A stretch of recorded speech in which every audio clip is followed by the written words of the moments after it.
Welcome back to She with Ade the One, where we uncover the extraordinary journeys of ordinary women.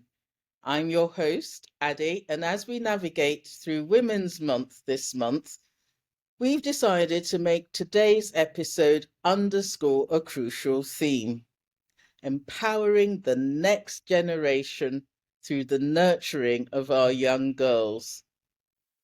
As usual, I take a moment to reflect on my gratitude and ask you to do the same. For me, I'm profoundly thankful for the essence of being a woman. In a conversation with my husband a few years ago, he pondered, with all the challenges women face, would you have preferred to come as a man?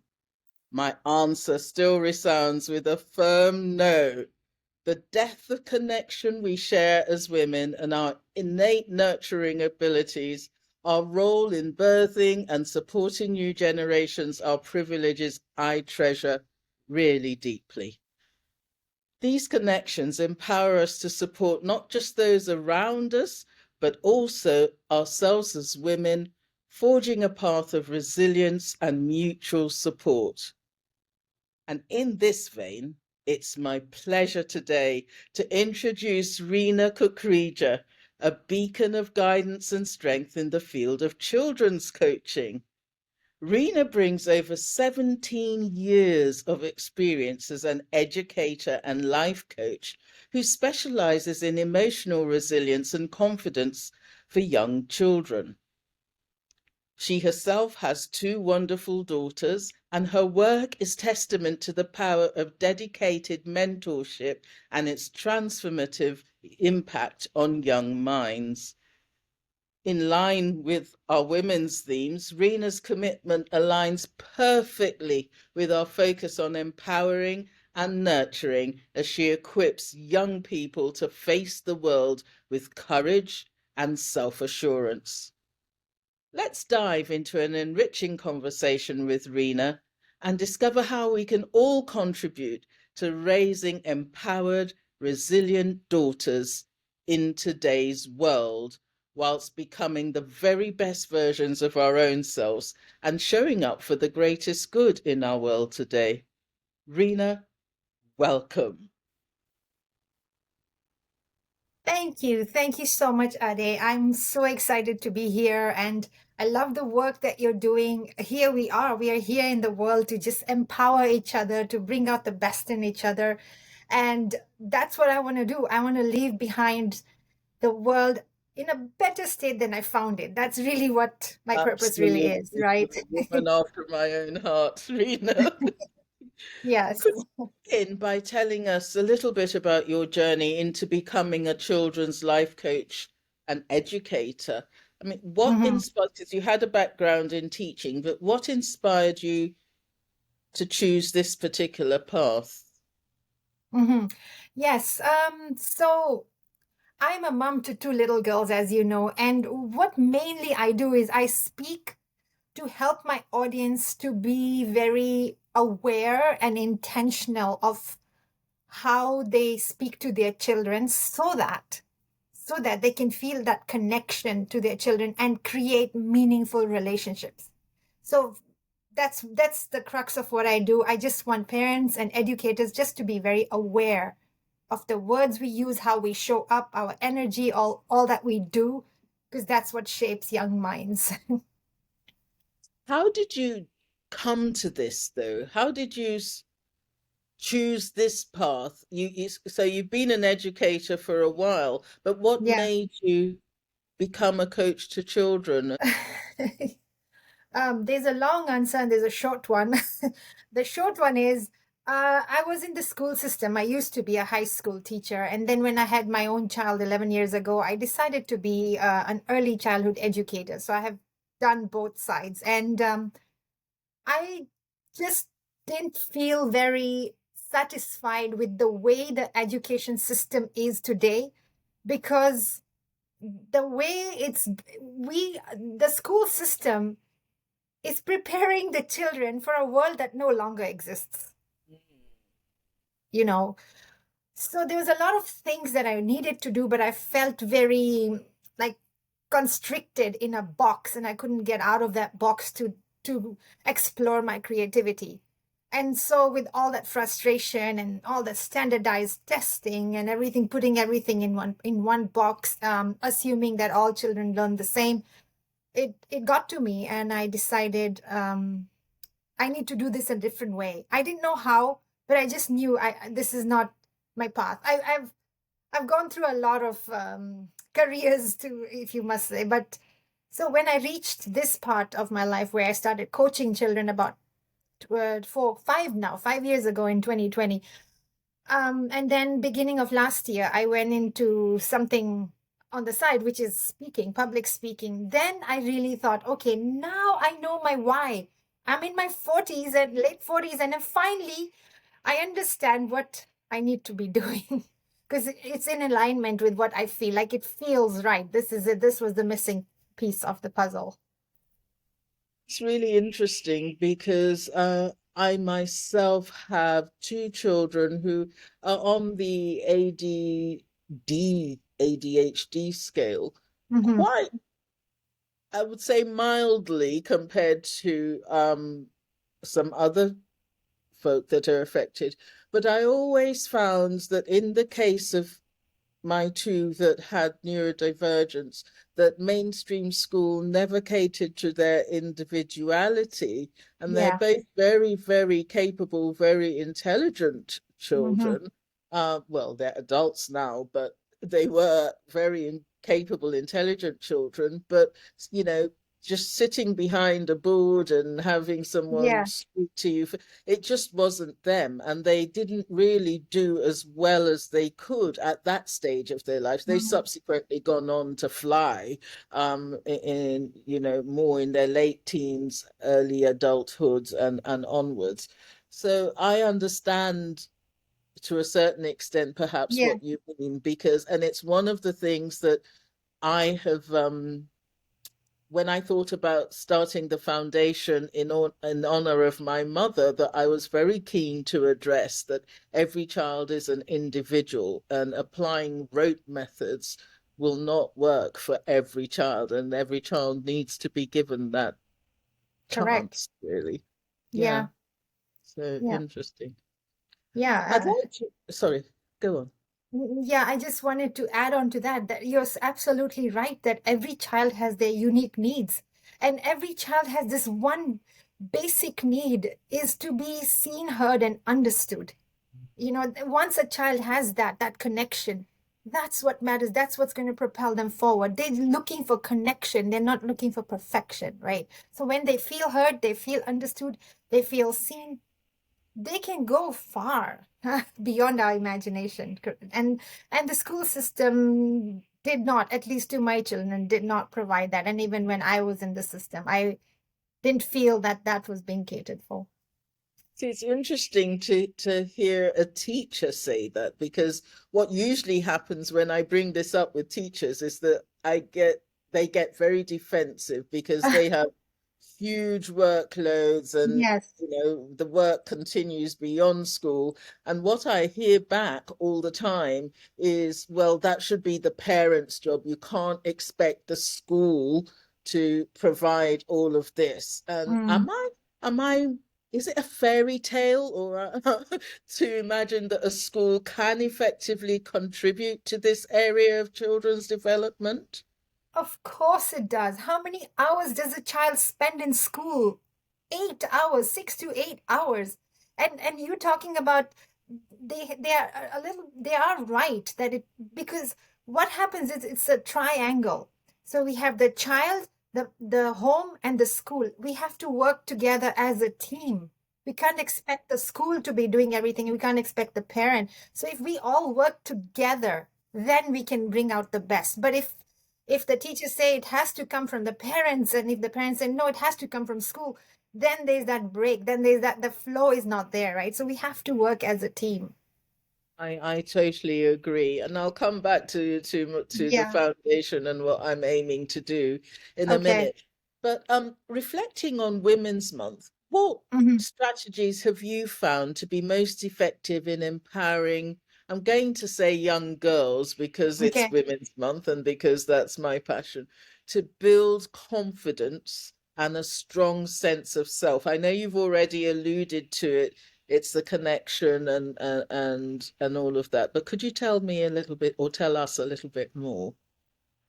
Yes. So this is something that I wish I knew as a young girl that I learned now in my 40s is the very first step to being your best self, to doing your best. The first step is one word, which is FLY, fly, which stands for first love yourself. Oh, wow. That's another one of my loves. If you don't love yourself, how can you move forward? If you serve from an empty cup, the people you're serving, it's a disservice to them because they need the whole of you. They need all of you. And what they need is for you to be so in love with yourself so you can give out. If you take, like Wayne Dyer used to say, if you take an orange and cut it and squeeze it, what are you going to get? Orange juice. You're not going to get apple juice if you squeeze an orange. So if you have love for yourself, you will be able to give love. You'll be able to serve. But if you are so torn and if you're so burned out with all your duties and not have time for yourself, then that's where the disconnection is, right? So first love yourself, fly. And you know where I learned this from? No? When I have 11 and a 4-year-old. So when my 4-year-old was just about 1.5, she used to stare at the mirror and she used to kiss herself in the mirror. Oh, And wow. How she wonderful. like she had just started speaking at 18 months and she would say, I love you to the mirror. And I thought, this is what I need to do. I need to learn from her that I love me first before I can love others, right? So I learned it from a baby. Wow, that is absolutely incredible. It took me going to therapy and many goes of looking at myself in the mirror and not being able to say I love you to that Yeah. person in the mirror. To learn that, to hear that an Yeah. 18-month-old knows this instinctively, I think that's incredible. Don't they all, right? Doesn't matter where the child is from. They love themselves when they're Yeah. babies. So we must be doing something to Yeah. disconnect them from that. So Mm. what strategies would you, yes, you said first love yourself, yes? Yeah. First Mhm. love yourself and yeah, hopefully building on that. Yeah. Yeah. So when you love yourself, you're so in tune with yourself. You're so in tune with your intuition. You get guidance, you get connection from whatever you want to call it, a higher power, the universe, source, God. You get that connection, you get that guidance, then you can know what's the next thing to do. You will, challenges continue, challenges don't stop. But then you get challenges, but you know how to navigate through them, right? Because you're so connected within yourself. You're so connected to that light that is guiding you. And when we are stressed and burned out, you've blocked off that light. You've blocked off that guidance that is always around you. See, so how do we teach them these things then? How do we allow and encourage that? Because I always remember, for instance, having a very Mhm. happy childhood. And I think all my self-doubt and worry and all of that happened as a teenager when I left home to go to boarding school. So I think it's in some certain instances, the parents have a big job to do. Um, but also the world around them can tell them different to what they've been told by their parents. So, what do we as parents or nurturers, teachers, what can we do to help them to build that self-confidence, that strong sense of self? Very, very important question, Adi. You know, you can prepare the child for the path, but you can't prepare the path for the child. Thing you can do there. You can Exactly. prepare the child for the path, but you can't prepare the path for the child. the children will often run into people who are going to blame them and shame them and make them feel small and insignificant and, make them feel like belittled. You cannot control that world, but what can you control is the environment you raise them in. So when the child gets to you home, which is you, which is home, the child must feel that when I come to you, my feelings are validated. When I come to you, I feel seen, I feel heard, I feel understood, and I can make mistakes. It's okay. And I can learn from that mistake and move on. So it's the environment you create. And every child needs that just one person who is there for them, who cheerleads them, who's their best friend, who's their guide, that the child needs just one, and that one person can be an auntie, an uncle, a parent, a grandparent, a neighbor, a friend, anyone. They must know I have this support from this one adult who's there for me. So creating that environment and allowing children to make mistakes and being aware of how you speak to them, how you are, because you're modeling the way you are is what they are going to imbibe. So just creating that and loving environment at home where the child knows I belong, I feel seen, I feel heard in this environment. And that's what brings out that confidence that is there in every child. Every child has that potential. We need to build that by creating that environment around the child, right? I agree. Yeah.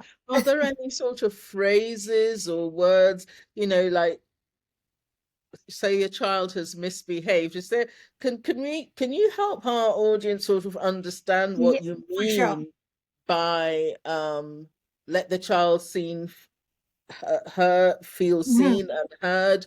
Um, in ways that we can reframe the way we speak, because many of the things we do we have are learned, and maybe Yes, we need to unlearn and then exactly. rephrase things. Exactly. So could you give Exactly. like an example that Of people course. can actually? So one phrase that a lot of people use, which I did too when before I knew this example, is good job. A child brings you a painting and you look at it, you say, good job. The child ties a shoelace and you say, good job. The child runs and wins a race. Good job. Okay, our intention is to uplift the child, I know. But let's dissect this a little bit and really try to understand what that word good job, how it's taken. So when you say good job without anything after, it's not being specific. You are praising the product rather than the process. You're not praising the effort. You're praising what they have reached. So instead of saying good job, it's a practice. It's a practice we need to do every day. Instead of saying good, let's say a child comes to you with a beautiful painting. You look at it and you look at the child and you say, oh, I see you use so many different colors. And I see that you mixed blue and yellow and it created a different color. How did you think of that? How does it make you feel to create this painting? What do you think we should do with, like, to empower their effort, to praise the effort that, oh, I see that you were really focused when you were building this tower. Your mind was there. So what you're doing to the child is you're teaching them that what matters most than the final product is your effort, is your what you're doing right now. So we are praising that, and that's what the child is start going to put attention on, that rather than coming up with a final product which is approved with a good job. They tie their shoelaces. So instead of saying good job, say, oh, I saw that you've been practicing this for many days. You held and you made it into a bow, and then you pulled it and you figured out which string to use and you made a bow. How does that make you feel? So now the child feels seen, the child feels understood. When you say good job, you know what you're actually doing? You're invalidating their experiences. They're not going, it's not sincere, it's not coming there. And then what you're actually doing, you're making the child dependent on your good job. If you don't say good job, they'll think, I haven't done something. I have not done, I've done something wrong. Do you see? You see I- what I'm saying? yes, I do. And another word is they're doing something and you say it's very minor, but it has a huge, profound effect. A child is climbing a tree and you say, "Be careful." I What's think be careful? for sure. I, I hear it all the time. Be careful. When you say be careful, either it gets ignored or your anxiety that you have about that child falling gets into the child. The child will feel anxious. Oh my goodness, I better be careful. And then they will learn it's not okay to take risks. It's not okay to try new things. We have to be careful if we climb a tree. Maybe you rephrase that be careful like, oh, have you, you're stepping. Do you see where do you have a, where can you step? Is there a space in the branch where you can put your foot on? Okay, good. Do you have, like, do you need support? If you need support, I'm right here. I'm watching you. I'm right here. If you need me, like you encouraging them to take this risky behavior. What are you teaching them? Yes, there's risks and the world is a safe place. Take the risks and I'm here to support you if you fall. And then they will, when they grow up, that's what they'll do. They will be willing to take that. A lot of adults these days are afraid of trying new things, afraid of things because they're afraid of taking that risk, which they learned in childhood. Wow. It translates into adulthood. That I think I do that. I definitely say be careful to my grandchildren. So a better way would probably say watch your head or something like Yeah, that. something So, like so that, this where is something you're to being do, specific. Yeah, some be specific aware of. instructions. Yeah. Because be careful is so general and it's not specific and it most oftenly gets ignored. Yeah, especially if they're 2.5 years. Yeah. Thank you for that. Can you share maybe a memorable experience from your career where you felt you truly made a difference in a child's emotional or mental development? I mean, not naming any names, just give a generic person. Sure. I can what story comes up in my mind is with my daughter. I can share a story that when she was 5, she's 11 now. So when she was 5 and I was learning all this, I was a lot into self-development and parenting from a different way. So it was a Sunday night and I was a teacher then. So I was preparing dinner. So I was making dinner in my mind. I'm thinking, I've got this. Today is a great day, and we're going to sit together. We're going to have dinner together, and I'm planning. And after that, I will be reading her a book. We'll play a little bit, and then I'll put her to bed. So I'm like, today I got this. I'm a super mom. I got this. But in my mind, I'm like stressed about tomorrow's exams and the things, the preparations I need to do. So all that is going on in my head. But I'm like, I got this, I got this. So I make dinner and I don't have the bandwidth to create exotic kid free, I mean, kid meals. I just went for the simple. In India, it's dal and rice. So dal and rice. So I made, and it's nutritious, it's healthy, it's easy to cook, easy to digest. So I laid the table and she's there playing Lego. And I said, come on, it's time for dinner. No response. I said, I got this. Okay, one more try. It's time for dinner. Let's have dinner. The child comes running up to the table and she looks at the table and she looks at it. She says, dal and rice again? Yuck! I don't want this. And I said, okay, I got this. I got this. I'm not going to lose it. But guess what? I'm human, like you are. I lost it. I lost my calm. I lost my cool and I started yelling, can you be grateful? I spent so long cooking you a meal and here you are being fussy about the meal I cooked. Do you know how many children in the world are starving? Just eat that food. Eat that food. Stop being fussy. Oh no. And she ran to her room with tears in her eyes and ran away. And all I wanted to do, Ade, was go to my room and cry on my own and leave this stubborn child on her. But no, I took a deep breath and I said, oh no. And I reminded myself, I'm a good parent. I'm just having a hard time. I can do this. I wiped my tears. And I wanted to reconnect after the disconnect. So I went to her room. I sat down next to her. She's crying. And I did what I didn't want to do, apologize. I apologized. I said, I'm so sorry. Please forgive me. There was a lot going on in my mind. And my head and heart were not connected. And I was panicking about the stress of the week. So please forgive me. Let's go and have dinner. What does a 5-year-old child do? They forgive you. Of course, they Yeah. forgive you right away. Let's go have dinner. And we went and had our dinner. Now, Ade, if I did not repair that rupture, what would have happened in that crying child's mind?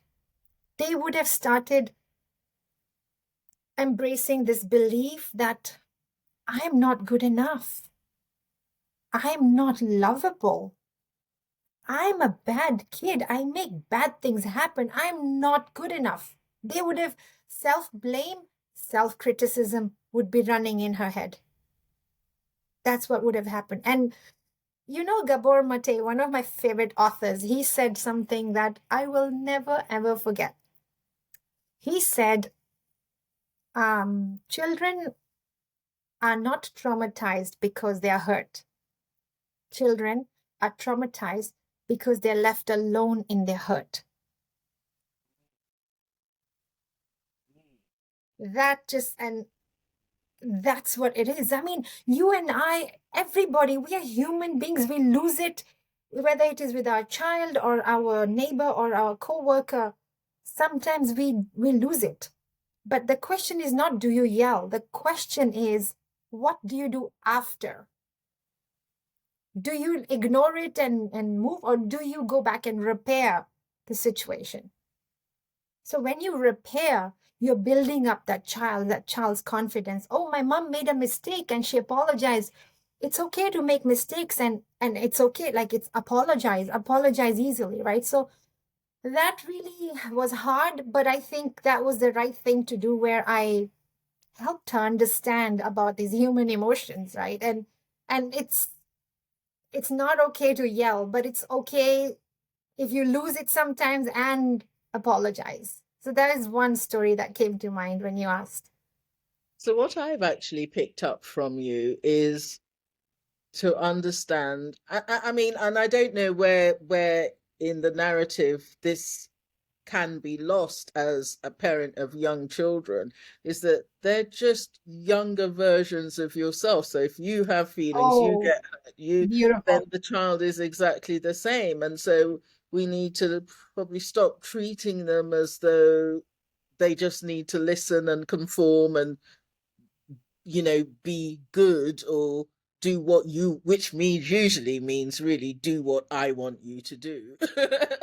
And treat them as people who have minds of their own that we're just trying to shape. And so, yeah, it brings a completely different slant into it, when you think of it that way. And I mean, it's consciously we know this, but I think a lot of us just go into, we haven't allowed it to sink into our subconscious. It's just survival. We need to eat, we need to go to Yeah, school, we need to this, we need to that, you need to go to sleep, I need to get your clothes, I need to do that.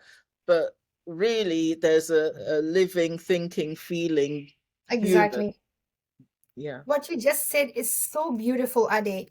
You said, how I understood is that children are your mirrors. What you need to work on yourself is going to reflect on that child. And as you and I know this very well, deep in our soul, is that if you're in the midst of raising children, you know that children offer us as many opportunities and growth and development in ourselves. That's In it. fact, more than what we offer them. And although they need our guidance to navigate this huge complex world, but it is these children who are our teachers. These children teach us so much about life. They teach us how to be more present, how to be more real and authentic, and so joyful in little things. They are that reminder, aren't they? And they are that reflection of Indeed. what you need your work on. Like, this was such a huge thing for me. When I see a misbehavior or something that annoys me, then I think, That's something in me that I need to work on. It's which is reflecting in that child in front of me. It's in me. That child is just that messenger. That's how I look at them, little divine beings.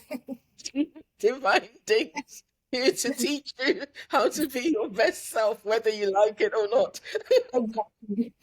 Oh, wonderful.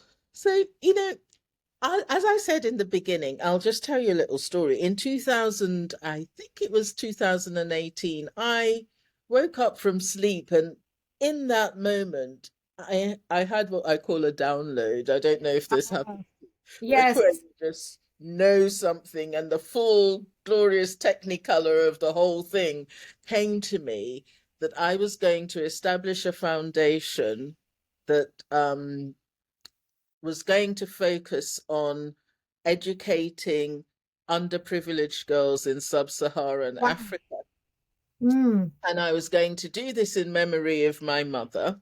And I okay. was going to mainly establish it in the form of Stella Academy. So I had the name, everything, where the idea was to nurture the individual child and to make sure that their confidence, their mindset, and their differences were celebrated alongside a good core curriculum of education.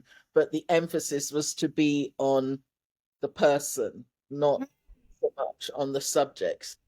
And, I kept saying, I believe in God, I'm a Christian person. So I kept saying, but I'm not a teacher, I'm a Yeah, doctor. I have no idea about beyond sort of helping my kids do homework and stuff. I right. have no idea how to run a school. I don't know anything about education. And so it has largely remained a dream, although I registered it as a charity in Nigeria all that time ago.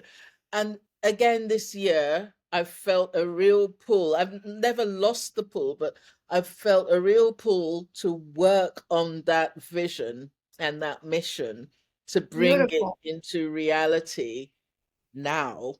And I think Mm, I have the more time now yeah. in a way that I didn't have when my children were growing up or when I was working full time as a medic. And so do, but I asked you a bit the previously, that do you think this is some sort of pipe dream? How do you think I can make this a reality? I'm really passionate about it, as you can probably tell.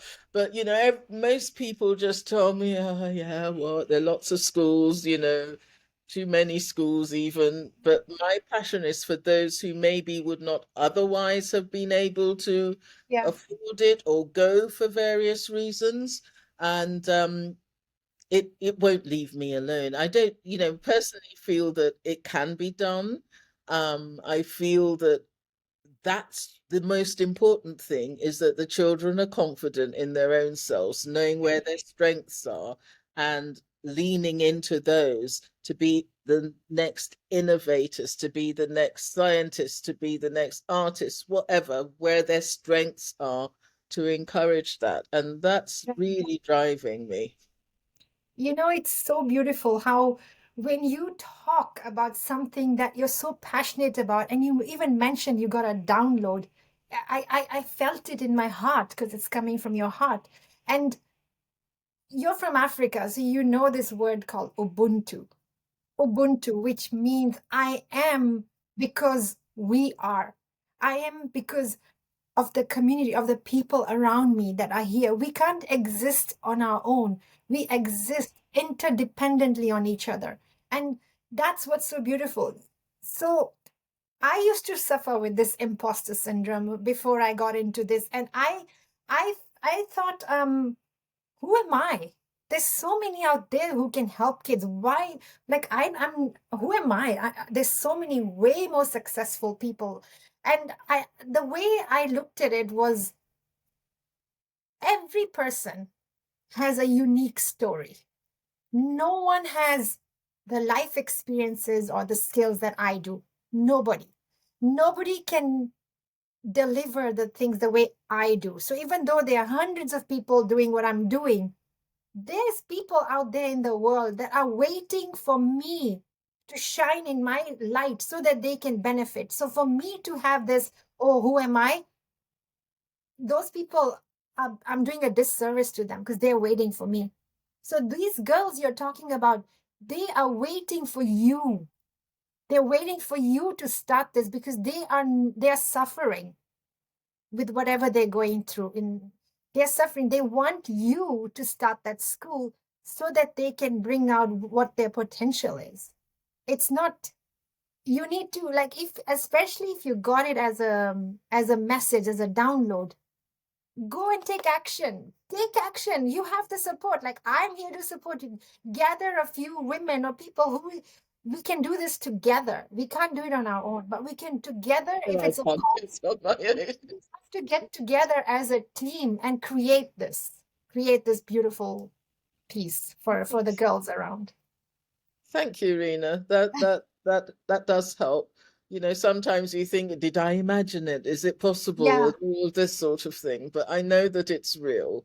And I think I've left it for long enough now to know Yes. that it's not leaving me. I thought I maybe think if I didn't think about it for a while, I'd forget about it. yeah, But but no, this is your purpose and it'll keep knocking on your door and yes. and you need to take out, like, you need to answer.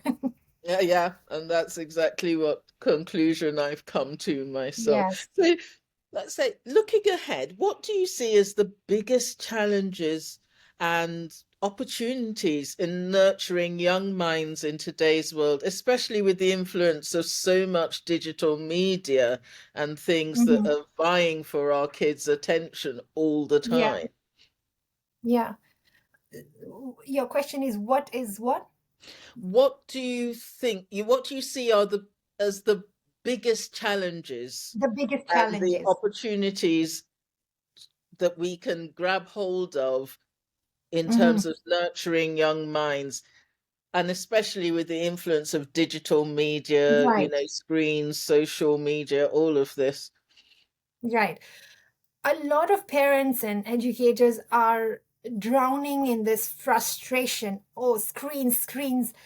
But look here. You and I, we were born at a time where we had notebooks, we had pens and pencils and paper. We had phones on the wall. Like, we didn't have phones that would walk go in our pockets. It was phones on the wall with the cord. So it was a different era, and we can't stop how fast the technology is moving. But what we can do is to flow with it. What we can do is, instead of saying no screens, no screens, no screens, you're denying that what are they called? Alpha generation, whatever that generation who is in the screens right now. You're denying because that's their world.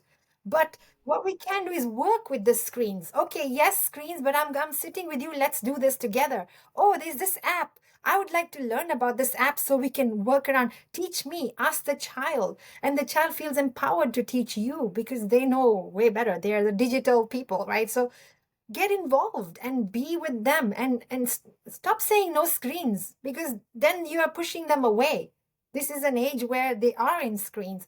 Yes, limit them depending on the age of the child. I had friends who were over the other day, and their 2-year old saying, my 2-year old is on a screen hours in a day.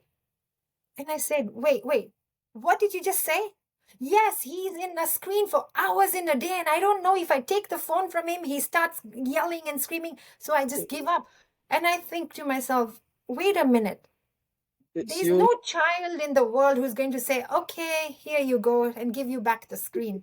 They're going to want it. It's your job as a parent to set that boundary. Yes, you can have screens, but this is the boundary. This is how much you will have. And these are the things you can do. If you don't set a boundary and just, the child learns, oh, if I scream harder, I get what I want. Right? So we have to have both the things. Yes, empathy. Oh, I understand you need to watch, but, and the second, empathy. And the second thing is boundary. Boundary. Yes, you want to screen, but it's time for bed. Either you switch it off or I'll take the remote. Which one do you choose?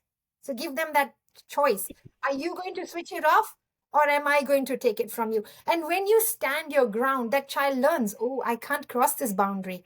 So you're being a sturdy parent where you have empathy and boundary. So if you only have boundary, we're like, you can't do this, you can't do this, no, no, no, no, no, it's not, and no empathy, that doesn't work. If you have only empathy, oh yeah, he just wants it, so I'm just gonna give in. It's you have to have both, right? So where was I getting to? It's the screens. We can't deny them the screens. We Yes, my daughter is 11, and no, she cannot be on social media because I know what happens in social media. When she's mentally ready for social media, go Thank ahead. you. But right now, YouTube videos which teaches her how to do knitting or clay, go for it. And I wish I had that in my time where I needed to Yes, learn a to vast make clay amount of pots. knowledge. Yes, Oh, I exactly. will go for it. You're in this age, enjoy it. But I'm at the background. I know what she's doing. I know which apps, which website she's going to. I want to be like, I want to be fully present in her life and allow her the things that the digital technology these days demands. Right? Thank you for that. That's a very rounded approach, I think, in this day and age. Well, Yeah. lastly, I almost don't want the conversation to end now, but we have to wrap it up. So, if I ask you, what is just, one key message or piece of advice that you'd like to leave with the audience with Okay. today's um, episode, especially in the light of Women's Month? What would it be? Women's Month. This is, like I said earlier, something I learned very late in my life. But please, women, you can't be everything to everyone. You can't. You like distribute the duties. Take care of yourself. If there's a day where you don't feel like making dinner, it's okay. Give cereal for dinner. Don't feel guilty about it.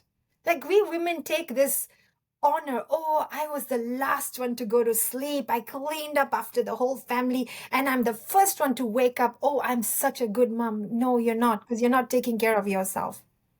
Please take care of yourself so that you can take care of others. FLY, please first love yourself. Love yourself. And when you're full, then you serve. And you'll be such a better parent, a mother, a co-worker, a neighbor, a friend, if you have catered for your own needs first. It took me a very long, I wish someone said this to me when I was in my 20s, then it would be different. So please take care of yourself first. Oh, thank you so much. Right. Thank you all for joining us today on She with Ade the One. I almost don't want this conversation to end, quite honestly. A special thank you goes to Reena for sharing her insights and experiences with us, reminding us of the powerful impact we can have on the next generation of women. So, as we continue to celebrate Women's Month, let's remember the importance of empowering our young people and our girls in particular to be confident, resilient, and proud of who they are. I'd like to give a shout out to all of our Sister Sync members. Thank you for being the backbone of this movement and providing support and empowerment to women every day. Your efforts are creating waves of change, even if they might be small at the moment. And I encourage all our listeners to consider joining the Sister Sync community and be part of our incredible journey. Lastly, our work at the Stellar Education Foundation is dedicated to creating an educational environment that not only teach but also inspire and empower. We're always looking for individuals who can donate their time, their expertise, or a little bit of money to help us move forward in our quest. Every bit of support counts, and like Reena said, together we can make a significant impact.